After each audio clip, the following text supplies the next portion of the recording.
Inilunsad ngayong araw ng Parish Pastoral Council for Responsible Voting or PPCRV ang kampanya laban sa talamak na vote buying at vote selling sa Pilipinas. Ito ang balita ni Victor Cosare.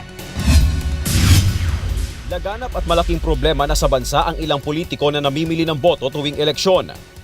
Since we've automated the elections, we really parang yung in terms of vote buying and vote selling, yun talaga yung notice namin that really increased so much, no?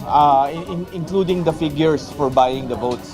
Parang nawawala na yung mga ballot snatching, nawawala na yung mga na-minimize yung mga violence, no? So really it became it's now so expensive to have a successful candidacy, no?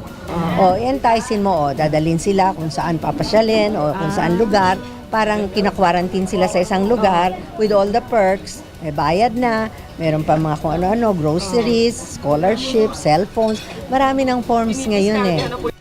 Upang malabanan ang vote buying at vote selling sa tuwing halalan, inilunsad ng Parish Pastoral Council for Responsible Voting o PPCRV ngayong araw ang One Good Vote Campaign.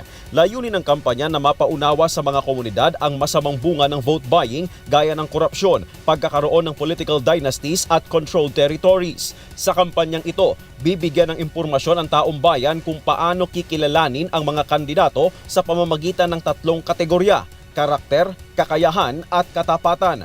Sa ilalim ng kategoryang karakter, dapat na alamin kung may ill-gotten wealth, may bisyo, may malaking pinagkakagastusan, may respeto sa election guidelines, may pagpapahalaga sa buhay, may pananampalataya sa Diyos at iba pa. Sa usapin ng kakayahan, titingnan ang track record sa paglilingkod kung nagpapakita ng husay at katapatan, may puso sa mahihirap, may laman ang plataporma at mahuhusay ang mga kasama.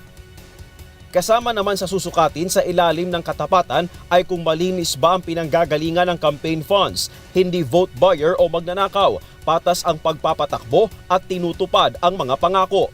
Isasagawa sa buong bansa ang kampanyang One Good Vote. Aaraw-arawin ang mga bahay, huwag ipagbili ang boto.